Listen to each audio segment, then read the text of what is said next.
네, 반갑습니다. 그리고 기조 발표해 주신 장원철 교수님 다시 한번 감사드립니다. 예, 오늘 그 기조 발표 주제는 아시다시피 이 코로나19가 우리의 삶을 어떻게 바꿨느냐, 그리고 그것에 따라서 통계를 생산하거나 혹은 이용하는 것이 어떻게 달라져야 되는지와 관련된 내용이어서 매우 시의적절하고 많은 관심의 대상이 될 만한 주제였고 발표였던 것 같습니다. 사실은 개인정보 보호와 데이터의 공유라고 하는 것은 코로나19와 상관없이도 굉장히 뜨거운 이슈가 되어 왔었는데 코로나19 이후에 더 많은 데이터를 더 빨리, 그다음에 정책의 필요성에 맞게, 그다음에 개인에 더 밀접하게 관련된 정보를 이용해야 되는 필요성이 높아지면서 더더욱 현실적으로 중요한 이슈가 되었던 것 같습니다. 그리고 서로 밀접하게 연관된 쟁점이기도 하고요. 그래서 이것과 관련해서는 우리 토론자분들뿐만 아니라 지금 온라인으로 시청하고 계시는 여러분들도 많이 궁금하신 점, 여쭤보고 싶은 점도 있을 것 같은데 짧은 시간이지만 그런 점에 대해서 좀 한번 심도 있는 논의를 나눠보도록 하겠습니다. 오늘 패널로는 발표해 주신 장 교수님과 저를 포함해서 두 분의 토론자가 참여해 주셨습니다. 서울시립대학교의 배용수 교수님 참석해 주셨고요. 한국리서치의 김춘석 상무님 참석해 주셨습니다. 우선 그 배 교수님과 김춘석 상무님께 각각 한 5분 정도씩 오늘 기조 발표에 대해서 혹시 토론하고 싶은 내용과 궁금해서 질문하고 싶은 내용 있는지 말씀 부탁드리겠습니다. 먼저 배 교수님. 안녕하십니까. 서울시립대학교 경제학과의 배영수입니다. 오늘 그 정원철 교수님 발표 너무 잘 들었고요. 개인정보를 어떻게 보호할 것인가에 대한 아주 좋은 해결책을 제시해 주신 것 같아서 굉장히 기쁘게 생각합니다. 그리고 공유하는 것도 뭐 데이터 공유를 못하면 결과라도 공유하자라는 대안을 제시해 주신 것에 대해서 전적으로 동의를 하고 있습니다.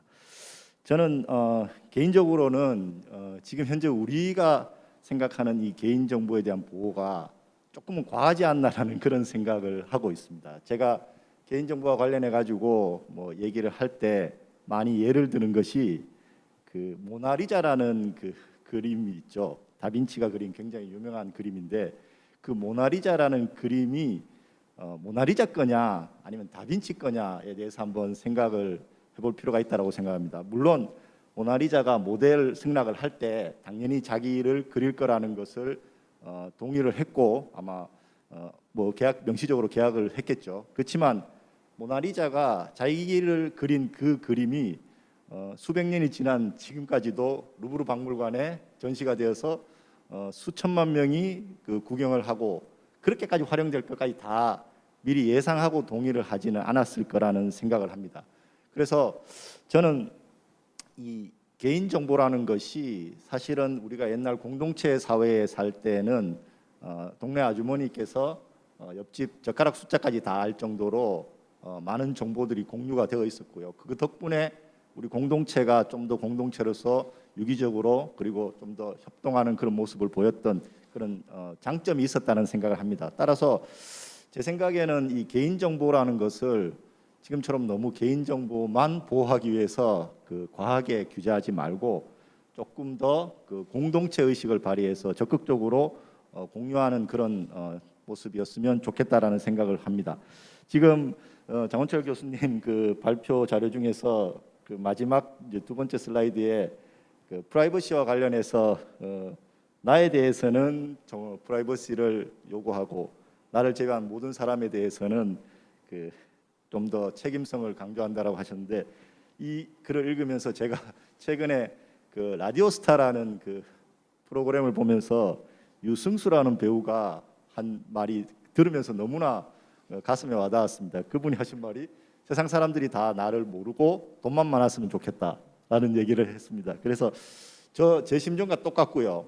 그리고 이러한 심정은 뭐 내로남불이라고 얘기하신 그 이러한 마음은 사실은 경제학에서는 옛날부터 이 문제점이 지적되어 왔었습니다. 그게 이제 어떻게 보면 공유지의 비극 같은, 그래서 모든 사람들이 주인인 경우에는 누구도 신경 쓰지 않기 때문에 자원이 빨리 고갈이 되고요. 그다음에 공공재 같은 경우에도 내가 돈을 내지 않더라도 누군가가 돈을 내서 그것을 공급을 하게 되면 내가 혜택을 볼 수 있는 그런 재화가 공공재입니다. 그래서 경제학에서는 이 공유지와 공공재를 일종의 시장의 실패로 간주하고 이를 해결하기 위해서 정부의 역할을 강조하고 있습니다. 제가 생각할 때 현대 사회에서 좋은 정책을 수립하고 집행하기 위해서는 돈만 있으면 안 되고요. 데이터까지 필요합니다.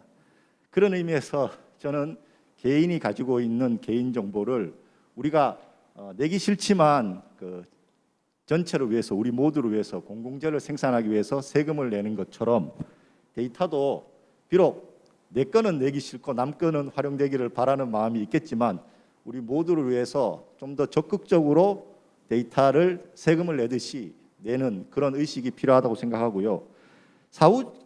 기본적으로 이렇게 이제 세금이나 데이터를 내가 가진 소중한 자원을 누군가에게 제공을 했을 때 그 자원이 그러니까 남용되는 경우가 있을 수 있습니다. 그 세금도 마찬가지죠. 저희가 세금을 냈는데 국가에서, 정부에서 그거를 잘 제대로 효율적으로 쓰지 못한다면 굉장히 화가 날 것 같습니다. 납세자로서. 데이터도 마찬가지죠. 제가 통계조사에 응하고 개인정보를 제공하고 그렇게 해서 공익을 위해서 저희 소중한 개인정보를 제공했는데 그것이 남용이 된다든지 사적인 이익에 활용된다든지 했을 때 굉장히 화가 날 것 같습니다. 따라서 이걸 어떻게 방지하느냐가 굉장히 중요한 이슈가 될 것 같은데, 저는 우리 사회가 좀 더 성숙한 자세로서 이 문제를 해결했으면 하는 바람이 있습니다. 그게 뭐냐 하면 기본적으로 믿고 이렇게 사용하도록 한 다음에 사후적으로 잘못되었을 때 강하게 처벌하는, 그러니까 우리나라 시스템과 이제 선진국의 시스템을 좀 비교해 보면 우리나라는 사전적으로 어떻게든 그 잘못되는 것을 미리 막기 위해서 아주 촘촘하게 규제를 하고 그 감시를 하는 반면에 선진국 같은 경우에는 일단 연구자가 이 자료를 이용해서 정말로 공익적 목적으로 연구 목적으로만 활용하고 남용하지 않겠다라는 서약을 하고, 만약에 그 연구자가 실수나 아니면 의도적으로 잘못 사용했을 때는 굉장히 강하게 처벌하는, 미국의 조세 세금 걷는 것도 마찬가지죠. 성실 납부의 의무를 해서 스스로 납부를 하는데 만약에 오디트를 해가지고 걸리면 크게 페널티를 받는. 따라서 우리도 이 개인 정보가 포함된 이런 공공 데이터를 연구나 공익적 목적으로 활용하는 사람에게는 일단은 믿고 제공을 한 다음에 만약에 그게 잘못되었을 때는 사후적으로 크게 처벌함으로써 절대로 잘못 남용하는 그런 일을 하지 않도록 사전에 방지하는 효과까지 거둘 수 있는 그런 시스템이 되었으면 좋겠다라는 생각을 했습니다. 예, 이상입니다.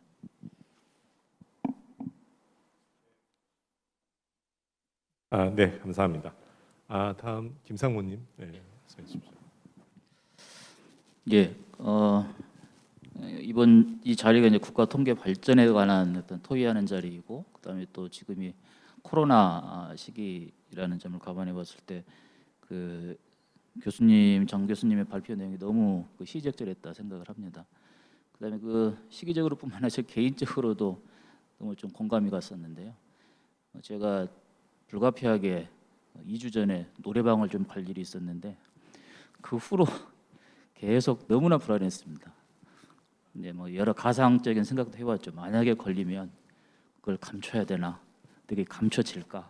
사실은 안 감춰졌겠죠. 핸드폰을 켜놓고 갔으니까. 아무튼 그런 사실은 어쩌면 상황적인 것 이런 것들이 다 그 개인정보 요거 연관이 되어 있다 싶고요. 그다음에 또 데이터 공유 측면에서도 말씀하신 대로 정말 생산도 생산이지만 저희가 제가 이제 조사 업계에 있으니까 저희도 자체 생산 데이터가 있는데 그거에 대해서 이제 그 개인적으로 공유를 요청하기도 하고 또 이제 기탁을 또 요청받기도 하고 그렇습니다.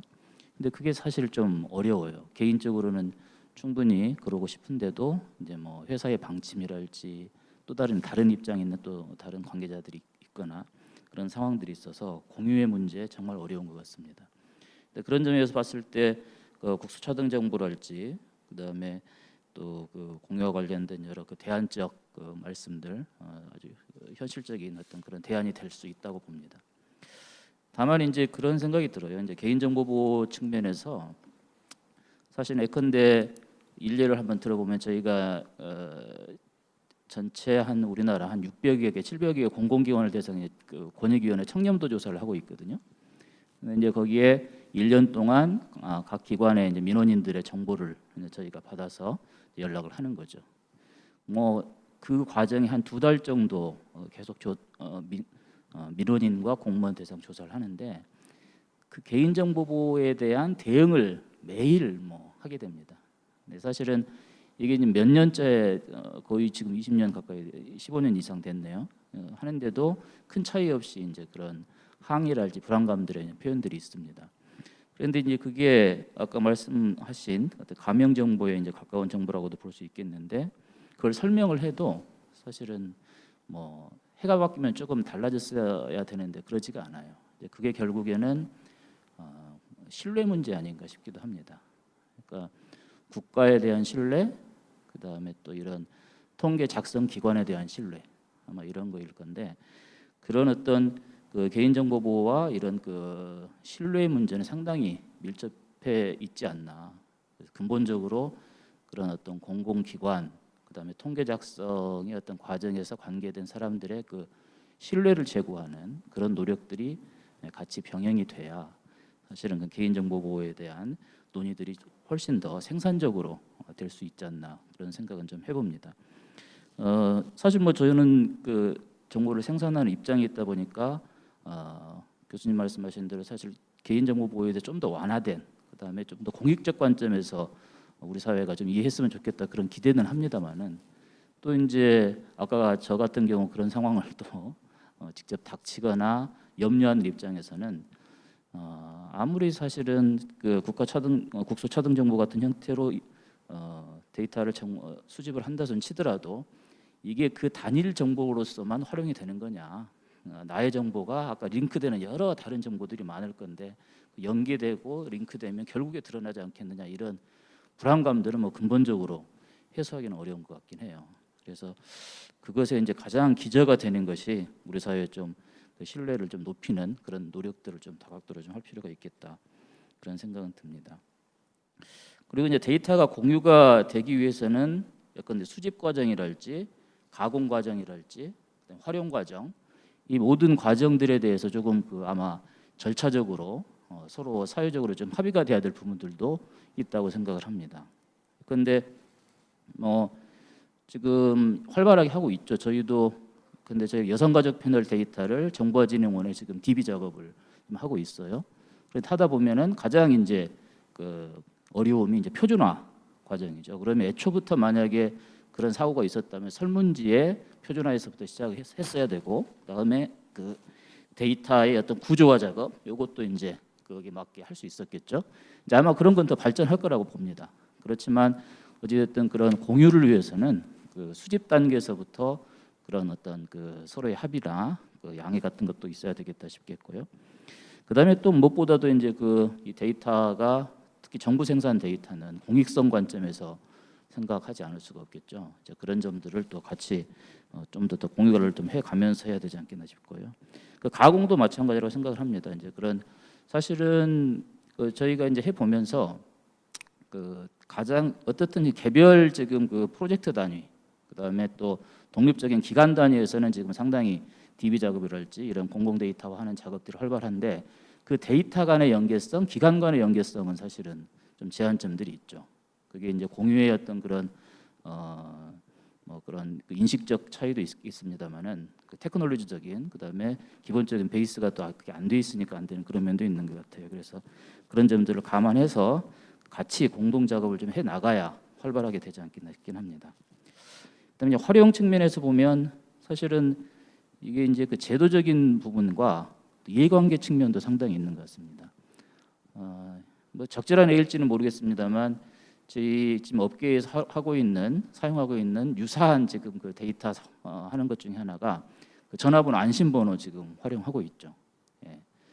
그게 이제 그 휴대전화번호를 그 통신 3사가 한 11개로 그 가상 번호를 해서 조사 회사에 제공을 해주고 있고 특정 기간이 지나면 그 번호를 이제 활용할 수가 없습니다. 그런데 이 가상 번호를 정치 선거 여론조사만 활용할 수 있게 돼 있어요. 그러니까 이제 이 가상 번호를 활용할 수 있게 결정을 하는 데가 국회 정치개혁특위입니다. 그래서 이게 정치 선거 조사에만 가상 번호를 활용하지 사실은 예컨대 이런 겁니다. 지금 아주 중요한 저쪽 대전에서 또는 그 부산 제주에서 아주 중요한 정책적 공론화 과정을 거쳐야 되는데 리크루트를 하는 과정에 전화조사를 랜덤하게 하는 것이 가장 바람직한데 그쪽에 휴대전화를 못 쓰잖아요. 그럼 가상 워낙 지역이 짧으니까 랜덤하게 번호를 생성해서 추출을 못하죠. 안심번호를 써야 되는데 못 써요. 왜? 안심번호는 정치 선거조사에만 활용할 수 있게 돼 있으니까. 사실은 정책조사에 활용하는 것이 우리 공익적 관점에서는 훨씬 더 필요하고 좋겠죠. 이런 그러니까 이런 그 데이터의 여러 구축 과정도 있고 어떤 뭐 법적 제도적 고려 사항도 있고 하겠지만 활용의 측면에서도 정책적 공익적 관점을 고려하는 어떤 정치적인 이해관계나 이런 것을 떠나서 그럴 필요도 있지 않겠나 싶었습니다. 그리고 이제 통계청 행사니까 제가 이제 통계청 관련된 그 데이터 그 DB 구축 과정이나 활용한 분들한테 한번 좀 물어봤어요. 뭔가 이제 활용하는 과정에서 어떤 좀 그 개선점이나 아니면 기대 사항 같은 게 있냐 이제 몇 가지 이제 확인을 해보니까 일단 아까 말씀드린 정보진흥원 같이 다른 공공기관보다는 데이터 구축이 훨씬 그 유저 프렌들리하게 돼 있고 그다음에 데이터 간 연계도 하는 작업들이 다른 기관보다 훨씬 낫다. 그런 전문성 분명히 있다. 그런 이제 칭찬은 먼저 했고요. 그다음에 이제 그 데이터 간의 연계성 차원에서 개인 간 연계는 어렵겠지만 결국에 그 변인들 간의 어떤 그런 연계의 그런 노력들은 좀 더 있어야 되지 않나. 그다음에 사실 좀 유료화돼 있거나 로그인을 해야 되거나 이런 유저들이 활용하기에 상당히 좀 그 불편하거나 그다음에 또 추가적인 어떤 비용 부담이 있는 이런 부분들을 훨씬 더 좀 완화할 필요가 있지 않냐 이런 이야기들은 많이 있었습니다. 그다음에 이제 정책적 차원에서든 사회 현상에 대한 이해 차원에서든 시계열 데이터에 대한 가치가 뭐 대단하지 않겠습니까? 그거에 대해서 활용할 수 있는 그런 표준화 작업이랄지 그런 것들을 조금 더 해주셨으면 좋겠다. 이제 이런 요구 사항들이 있었습니다. 이런 것들이 사실은 아마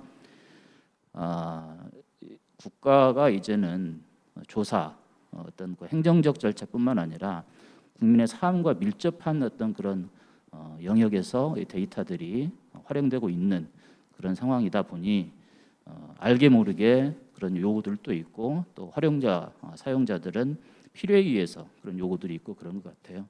뭐 좋은 현상이라고 보겠고요. 사실은 이런 국가 통계가 어떻게 유용하게 잘 사용되고 있는지 그런 사례들을 또 잘 전파하고 그럴 필요도 상당히 있다 싶습니다. 그런 노력들이 같이 되는 것이 바람직하다 싶습니다. 예, 이상입니다. 네, 감사합니다. 교수님, 저도 그러면 몇 가지 질문을 드리겠습니다. 교수님 기조 발표를 들으니까 약간 학생스러운 질문도 좀 하고 싶어지는데요.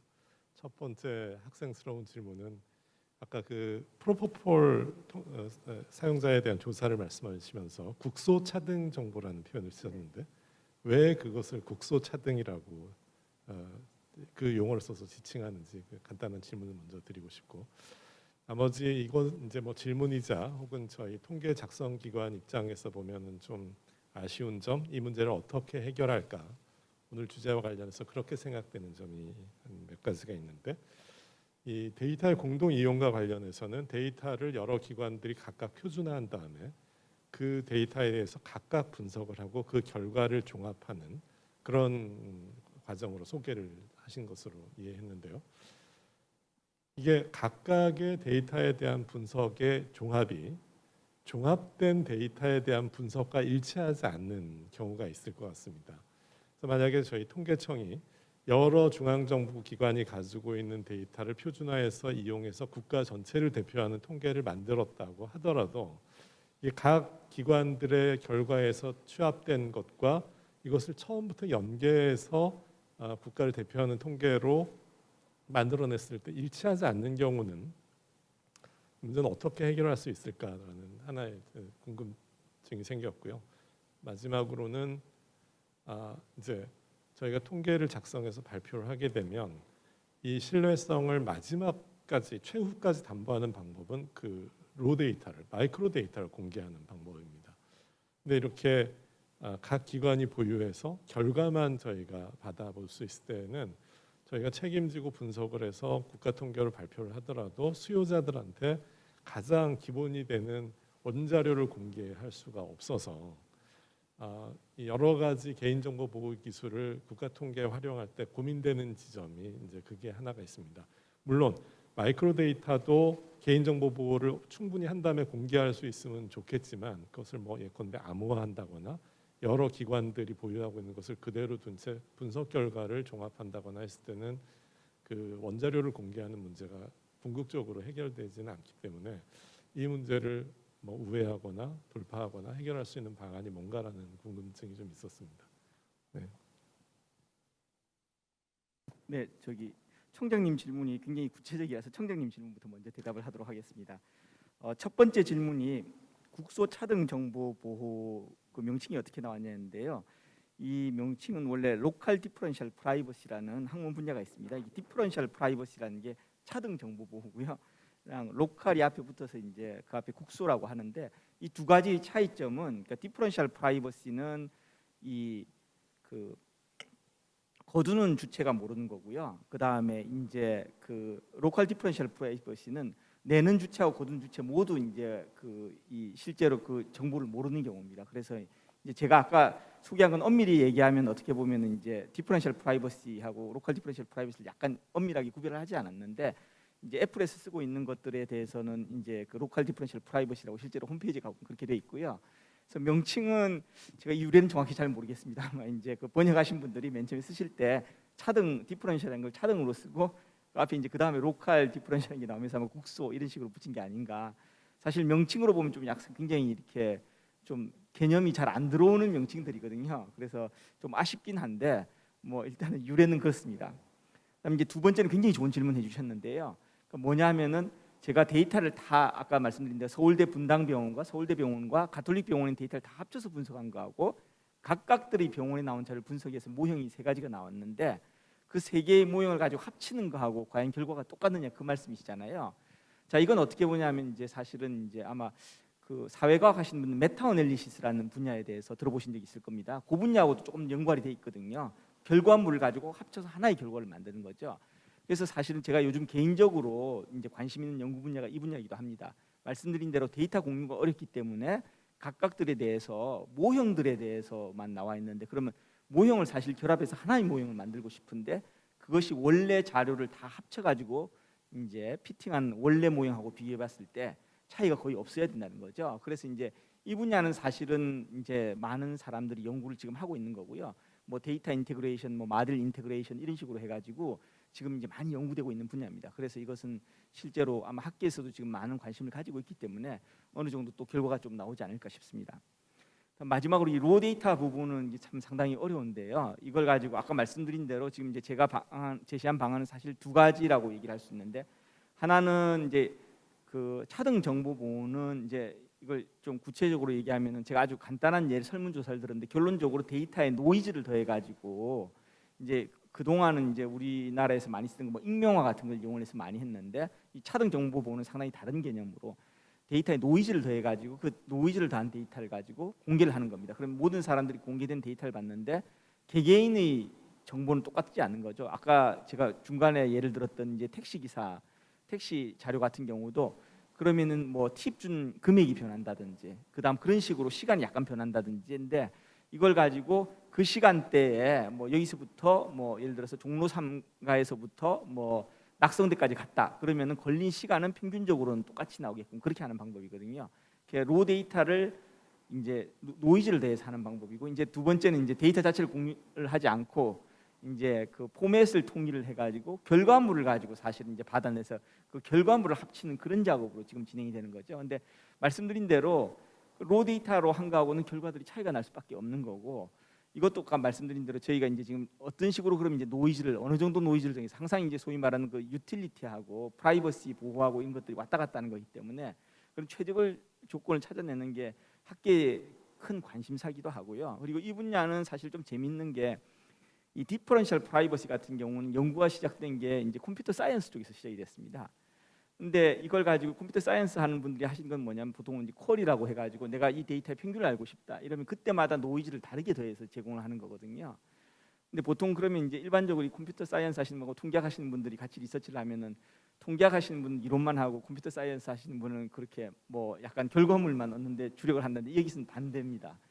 컴퓨터 사이언스 하시는 분은 그렇게 이제 이론적으로 이 정도 노이즈를 더하면 이제 우리가 평균을 구해도 원래 평균과 똑같이 나오고 뭐 회귀 분석을 해도 결과가 거의 비슷하게 나오고 그런다고 했는데 통계학 하시는 분들은 아니 누가 그렇게 평균 한번 구하고 분산 한번 구하냐 데이터를 통째로 받아서 그림도 그려보고 회귀 분석도 해보고 그 다음에 이렇게 저렇게 하는 거지 할 때마다 하나씩 하면서 데이터 노이즈 대한 데이터를 어떻게 받느냐 그래서 이 통계학 하시는 분들 중에 이 실제로 자료 분석을 하시는 분들 입장하고 이론적인 거는 이제 컴퓨터 사이언스 하시는 분들이 나와가지고 이 분야의 연구 굉장히 좀 약간 일반적인 경향과 반대로 이제 가는 경향들이 있는데 어쨌든 이 분야도 지금 실용화가 그래도 많이 진전이 됐고 많은 노력이 있습니다. 그래서 말씀드린 대로 로 데이터를 가지고 사실은 이제 공개하기 자체가 어렵기 때문에 이걸 가지고 얼마나 로 데이터를 한 거 결과를 근접하느냐 이 두 가지 방법을 가지고 이제 좀 다른 접근 방법인데 그걸 최대한 이제 비슷하게 하려고 하는 게 일단 학계에서도 큰 이제 연구 관심 사항 중에 하나고요. 또 그다음 이걸 가지고 또 실용적으로 어떻게 활용하는 통계청을 비롯한 여러 기관에서 많이 고민해 주셔야 될 것 같습니다. 네, 알겠습니다. 감사합니다. 네, 그리고 이제 나머지 두 분 이제 그 병수 교수님 같은 경우에는 사실은 저도 그 질문해 주신 내용에 대해서 크게 공감을 하고요. 코멘트라고 하는 게 좀 더 정확할 것 같은데 이게 지금 이제 해외하고 저희 나라하고 비교하면 차이점이 뭐냐면은 옵트인 옵트아웃이죠. 한국은 어떻게 보면은 뭔가 하려고 할 때 보면은 이제 규제를 많이 해놓고 있습니다. 이제 아까 말씀드린 대로. 근데 규제가 많으면 항상 그게 틈이 벗어날 게 있거든요.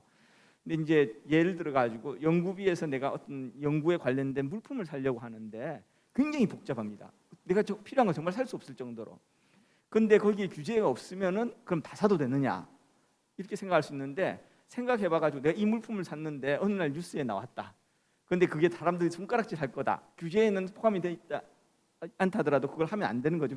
굉장히 자연스럽거든요. 내가 연구비로 이 물품을 사는데 A, B, C를 사는데 내가 이거 누군가 이걸 보고 의문점을 제기할 거라면 사면 안 되는 거거든요. 근데 규제에 없으면 지금 사람들이 살 수 있다고 생각합니다.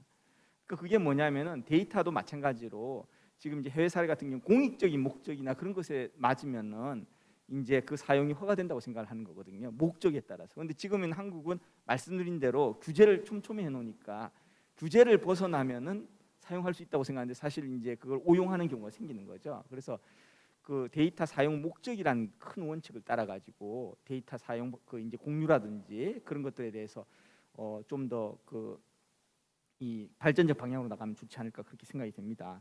그리고 사실 이제 그 일반인들이 생각하는 것 중에 공유를 볼 때 어디 가서 프리 와이파이를 얻기 위해서 정말 많은 개인 정보를 가지고 쓰시거든요. 근데 이걸 가지고 데이터 공유를 위해서 하려고 하면은 본인들이 그냥 발끈하시는 분이 많습니다. 그러니까 뭐냐면 반대급부로 쉽게 말해서 프리 와이파이라는 게 주어졌으니까 무심코 자기 개인 정보, 소중한 개인 정보를 그 많은 정보를 내시는데 프리 와이파이가 주어지지 않고 조그만 정보인데 이걸 가지고 이용을 해서 의료 빅데이터를 통해서 어떤 뭐 유전병에 대해서 이제 새로운 치료제를 개발한다든지 그 다음에 지금 이제 코로나19 같은 경우에도 사실 감염되신 분들한테 그 이제 유전자 분석을 하려고 하는데 그걸 거부하시는 분이 많다고 하더라고요. 지금 이제 국가 세금으로 다시 치료해 주시는 거 아닙니까? 근데 그런데도 불구하고 사실 이런 자료를 가지고 그 이제 좀 이용을 해가지고 치료제를 만드는데 협조해 달라고 하는데 거부하시는 분이 많다는 것처럼 이건 뭔가 이제 시민 의식이나 그런 데 관련된 거거든요. 그래서 아까 말씀드린 대로 전반적인 규제 같은 경우는 말씀드린 대로 목적에 따라서 하는 거고 사용 방법이 아니라 그 다음에 이제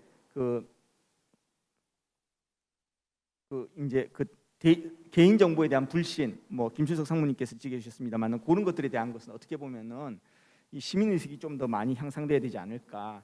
그리고 지금 이 여러 가지 좋은 지적들 많이 해주셨는데 안심 정보 같은 거 굉장히 유용한 거거든요. 지금 한국에만 있는 거고 이걸 이용을 해가지고 여론조사를 하면은 정말 좋은 정보를 얻을 수가 있습니다. 근데 이게 지금 사용하는 게 굉장히 제한돼 있거든요. 그래서 이걸 가지고 좀 더 많이 활용할 수 있도록 그렇게만 한다면은 사실 저희가 가지고 있는 지금 이런 안심정보와 같은 제도라든지 이런 걸 활용을 하면은 개인 정보를 많이 건드리지 않고도 저희가 굉장히 좋은 결과를 많이 얻을 수 있는데 그런 면이 굉장히 아쉽다고 할 수 있겠습니다. 그래서 어쨌든 그 두 분 이제 김수석 상무님이랑 병수 교수님께서도 이제 전반적으로 이제 그 제 의견에 공감을 해주신 것 같고 좋은 코멘트를 많이 해주셨는데요.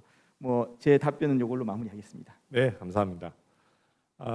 뭐 흥미로운 주제이고 많은 그 궁금증이 있는 주제여서 더 여쭤보고 말씀을 나누고 싶은 생각들이 계실 텐데 뭐 저희가 지금 한 10분 남짓 시간이 남았습니다. 그래서 남은 시간 동안은 오늘 이제 전체 그 행사의 국가통계 발전 포럼이라는 행사명에 맞춰서 앞으로 국가통계가 어떻게 발전했으면 좋은지에 대한 오늘 참석자들의 의견을 좀 여쭙고 싶습니다. 아마 이 세 분은 배 교수님은 주로 통계의 이용자로서 그리고 발표해 주신 장 교수님은 통계의 공급자가 어떻게 하는지를 바라보는 관점들이 있을 것 같아요. 통계청에 대해서 혹은 국가통계에 대해서. 그리고 임상무님은 최근에 뭐 통계라는 것을 공급하는 기관이 공공기관뿐만 아니라 민간에서도 많이 하고 특히 데이터 경제가 어떻게 발전되느냐에 따라서 기업의 입장에서 여러 가지 계획하고 계신 것도 있고 바라고 계신 것도 있을 텐데 그런 점들에 대해서 짤막하게 말씀을 주셨으면 감사하겠습니다. 순서는 배 교수님, 김상무님, 마지막에 이제 장 교수님 이렇게 부탁드리겠습니다. 예, 제가 이제 주로는 통계의 수요자, 사용자로서 역할을 했습니다만은 저도 2017년부터 2018년까지 한 1년 반 정도 통계청 통계개발원에서 이렇게 통계를 만드는 조직에서 잠시 일한 적이 있습니다. 그때 통계를 만드는 것이 얼마나 힘들다는 것을 조금은 느낄 수 있었고요. 이용자로서만 가졌던 불만을 조금은 생산자 입장에서 같이 바라볼 수 있지 않았나라는 그런 생각을 했습니다. 예. 그래서 저는 뭐 국가 통계가 뭐 정말로 지금보다는 훨씬 더 발전을 해야 된다고 생각하고요. 그 국가 통계가 발전하기 위해서는 국가 통계 중앙 기관인 통계청의 역할이 굉장히 중요하다라고 생각을 합니다. 지금 현재 통계와 관련해서 다양한 이제 논의들이 일어나고 있습니다. 특히나 뭐 데이터라는 이름으로 통계와는 또 약간 차별화시키고 그걸 통해서 데이터청이라는 조직을 만들겠다는 아이디어도 이제 언론에 나오고 있고요.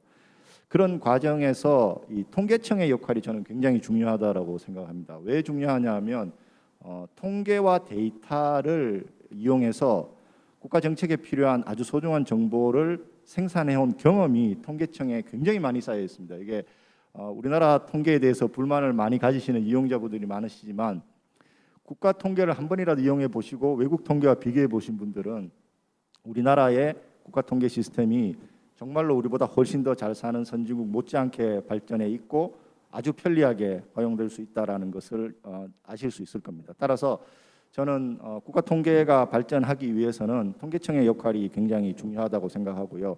특히나 지금 기존의 조사가 아닌 이제 그 빅데이터라든지 공공 데이터를 활용한 다른 출처의 자료를 이용해서 통계를 만드는 그 과정에서도 통계청이 핵심적인 역할을 수행해야 한다라는 그런 생각을 하고 있습니다. 그리고 사실 통계와 관련해서는 제가 통계개발원에 있으면서 느낀 것은 이 통계 조사에 응할 그 의무 또는 아니면 내가 가지고 있는 개인 정보를 국가 통계를 만드는데 제공해야 될 의무가 저는 국민의 4대 의무 다음에 5대 의무로 들어가야 되지 않나라는 생각을 할 정도입니다. 왜냐하면 국방이나 납세, 뭐 교육 이런 것도 국민이 당연히 국가에서 생활하기 위해서는 반드시 해야 되는 의무지만 현대 사회에서는 아까 제가 처음에 뭐 토론할 때도 말씀드린 것처럼 제대로 된 국가 정책을 운영하기 위해서는 이제는 더 이상 돈만 내서는 안 되고요. 내가 가지고 있는 나에 대한 소중한 정보를 세금 내듯이 아까운 내 돈 내듯이 이렇게 제공을 해야 됩니다. 그리고 그것은 국민으로서의 의무라고 저는 생각이 되고요. 이 통계에 대해서 마치 님비 현상이 굉장히 심한데 그런 부분은 좀 더 이제 국가에 대한 그 국민들의 신뢰도와 관련이 있다고 생각하고요. 아까 김춘석 상무님 말씀하신 것처럼 이게 개인정보 보호는 신뢰와 밀접한 관련이 있다고 하는데 저는 다른 외국의 회사보다는 우리나라 정부를 더 믿고 내 개인 정보가 충분히 보호받을 수 있고, 만약에 그게 위반되어서 피해를 입었을 때는 충분히 보상받을 수 있고, 피해를 입힌 사람은 충분히 처벌받을 수 있다라는 것을 국민들이 믿고 기꺼이 제공함으로써 좀 더 좋은 공동체가 되는 방향으로 나아갔으면 좋겠습니다. 예. 예.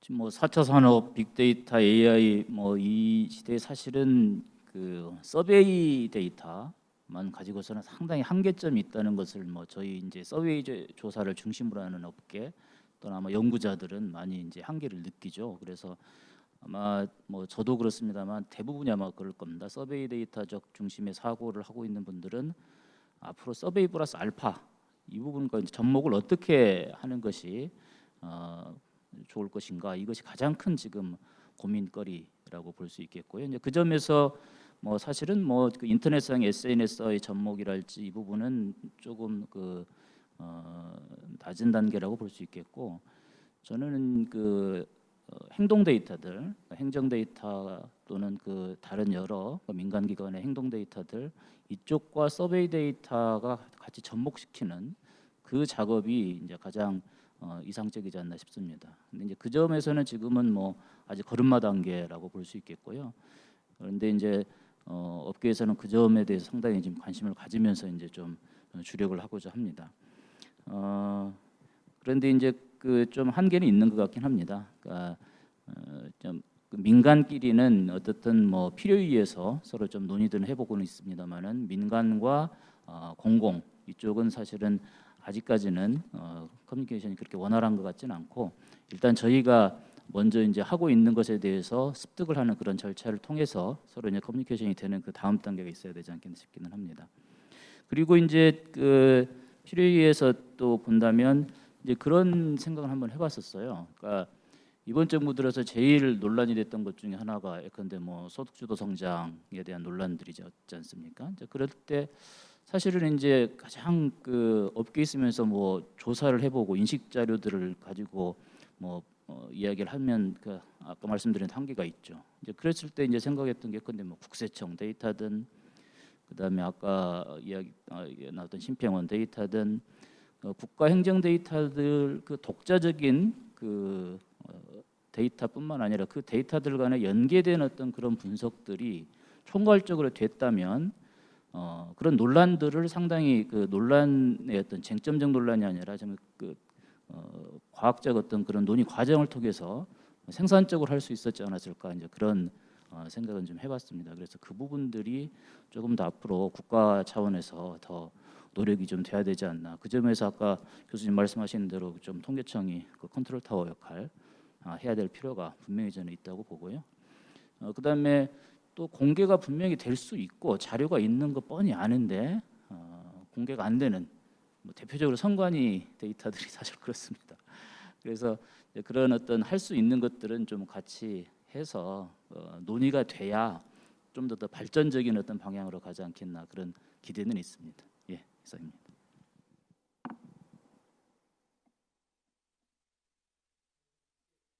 그래서 말씀드릴 텐데요. 첫 번째는 일단 통계청과 데이터청에 관해서 말씀드리겠습니다. 이 정부 조직에 새로 데이터청이 이제 생길 거란 그런 얘기가 많이 나오거든요. 그 데이터청의 역할이나 그다음 통계청과의 차별점 이런 것에 대해서는 사실 저도 잘 모르겠습니다. 그리고 현재 어느 정도 논의가 진행되는지 모르겠는데 뭐 어떤 형태든 통계청이 데이터청이 만약 생긴다면 거기서 그 중요한 역할을 할 거라고 생각이 되고요. 차별화가 있다고 하면은 과연 혹은 통계청이 뭐 확대 개편되는 방안도 있겠지만 데이터청이라고 아마 이름을 굳이 붙여넣는 경우는 이 자료를 활용해 가지고 어떻게 분석 가공하는 걸 가지고 강조하는 능력이 아닌가 생각됩니다. 그런데 제가 이제 맨 처음 시작할 때 저희 기조 강연에도 말씀드린 것처럼 데이터 공유가 데이터 구축보다 어렵다고 했는데, 데이터 분석도 한국에서는 소위 말하는 그 도메인 주체가 해야 된다는 인식이 강합니다. 그러니까 농수산부에 계신 분들은 농수산부 자료는 농수산부가 제일 많이 알기 때문에 본인들이 분석을 해야지, 딴 쪽에 분석 전문가는 농수산부 자료를 잘 모르기 때문에 제대로 분석을 못한다는 그런 생각을 하시고 있거든요. 마찬가지로 교육학 쪽도 마찬가지입니다. 교육계 자료도 교육학을 전공하신 분이 통계학을 좀 배워가지고 분석하는 걸 잘하지, 통계학 전공한 사람이 교육학을 모르기 때문에 이 엉뚱한 결과를 낸다 그렇게 얘기를 하시거든요. 뭐 현실은 사실은 중간에 어느 정도 타협을 해야 되는데, 근데 이게 좀 이 한국에서 훨씬 강하다는 게 이제 소위 말하는 그 맞춤형 의료, 개별화 의료 같은 걸 나타내는 정밀 의료 같은 경우 미국에서는 80%가 과학자고 20%가 의사가 연구에 참여하고 있습니다. 한국에 오면 80%가 의사고 20%가 과학자가 들어가고 있거든요. 그러니까 데이터청도 지금 만약에 이런 분석 기능을 넣을 때 성공하느냐 여부는 말씀드린 대로 분석 전문가들이 그 도메인 이제 그 난리지가 있는 분들하고 협업을 해가지고 분석을 하는 건데, 이제 현재로서는 한국에서 아까 말씀드린 데이터 공유하는 것도 싫어하기 때문에 본인이 위주가 돼가지고 그 다음에 이 데이터청에 있는 사람 불러가지고 하는 게 아니라 중간에 만나야 되거든요.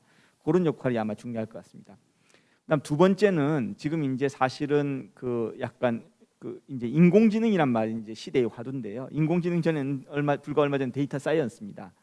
데이터 사이언스 전에 아마 머신러닝 이런 말 들어보셨을 텐데, 이건 제가 한 말이 아니고 이쪽에 이제 그 가장 유명한 교수님 중에 한 분인 이제 마이클 조단이라고 버클리 대학 교수님이 있으십니다. 이제 이분이 뭐 머신러닝계에서 가장 유명한 교수님 중에 한 분이시고요. 이분이 이제 하버드 데이터 사이언스 리뷰라는 새로 생긴 저널이 있어요. 이제 그 저널에 기고한 글이 있는데, 이 세계는 사실 같은 거다. 버즈월드다. 근데 만지 사람들이 이제 그걸 다른 걸로 인식을 하는데, 근데 문제점이 뭐냐면은 인공지능이 이제 요즘 교육도 강조되고 인공지능이 이제 사실은 굉장히 화두인데, 결론적으로 지금 얘기하는 인공지능은 데이터를 기반으로 하는 약 인공지능이거든요. 그 다음에 사람들이 일반적으로 생각하는 건 강 인공지능입니다. 서로 스스로 생각하고 의사결정을 내리고. 그러니까 예를 들면은 옛날 옛적에 백조 한 마리가 살았습니다. 구글 번역기 옛날 얼마 전에 지금 나아졌는데 돌리면요, 그 백조 한 마리를 가지고 1 빌리언 원이라고 했거든요. 그러니까 말이 안 되는 거죠. 근데 그거를 일본어로 번역하고 한글로 번역하면은 스완이라고 제대로 번역을 합니다. 이해가 안 되는 거죠. 하나 거쳤으면 사실 더 못해 정상인데. 근데 왜 그러냐면 한국어하고 일본어 사이에 데이터가 많고 일본어 영어 사이에 데이터가 많기 때문에 번역이 잘 되는 거거든요. 사람처럼 생각하는 게 아닙니다. 그러니까 하나 더 거쳤는데 데이터가 많으니까 잘하는 거거든요. 사람들이 생각하는 거는 강인공지능을 생각하고 있고, 실제로는 우리가 인공지능이라고 얘기하는 거 혹은 그 전에 데이터 사이언스로 얘기하는 건 데이터 기반 의사결정입니다. 그게 이제 교육에서도 들어올 거고 정부 시측에서도 당연히 들어가야 되는 거고요. 그래서 이 인공지능은 너무 버즈월드에 이제 현혹되지 않으시고, 이걸 가지고 이제 인공지능이 모든 게 자동으로 결정이 된다는데, 그게 사실은 예전에 얼마 불과 몇 년 1, 2년 전에 데이터 사이언스라는 얘기였고, 여기서 마찬가지로 이제 통계청이 데이터 이제 생산자로서 데이터 기반 의사결정하는데 중요한 역할을 할 수가 있거든요. 그래서 이제 인공지능 시대에 사실은 인공지능의 주역은 통계청이 될 수 있다. 그 말을 하면서 마무리하고 싶습니다. 네, 감사합니다. 오늘 세 분 모두 귀한 말씀 주셨습니다. 기조 강연의 주제와 토론의 주제였던 개인정보 보호와 데이터의 공유, 공동 사용과 관련해서는 저희 통계청 입장에서도 많은 방법에 대해서 깊이 있게 고민하고 실험하고 해서 더 많은 자료를 연계해서 더 많이 제공하는 만큼 개인정보 보호도 더 철저하게 이루어질 수 있도록 열심히 노력하겠습니다. 그다음에 데이터청이나 통계청의 서비스에 대해서도 여러 조언을 주셨는데, 데이터 어떤 국가 데이터의 컨트롤 타워를 어떻게 새롭게 구축할 것이냐라고 하는 논의와 관련해서는 통계청이 올해가 이제 청이 된 지 30년인데요. 30여 년간 쌓여왔던 여러 가지 경험이나 노력이 정부 안에서 공유되고 사용될 수 있도록 열심히 노력하도록 하겠습니다. 아무튼 세 분 말씀 오늘 저희가 귀담아 듣고 앞으로 저희 통계청 업무에 많이 참고를 하도록 하겠습니다. 예, 오늘 저 온라인으로도 참석해 주신 많은 분들이 계실 텐데 직접 질문을 받고 답변을 듣고 하지 못해서 무척 아쉽습니다. 혹시 온라인으로라도 의견이나 질문을 남겨주시면 저희가 대답할 수 있는 만큼 답을 드리겠습니다.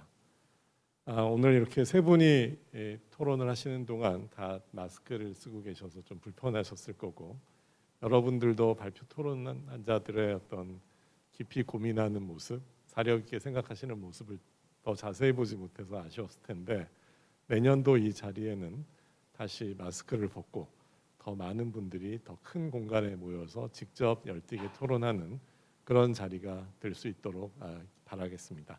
오늘 발표 토론에 참여해 주셔서 감사하고요. 온라인으로 참여해 주신 모든 분들 감사드립니다. 오늘 오전 토론은 여기서 마치겠습니다. 감사합니다.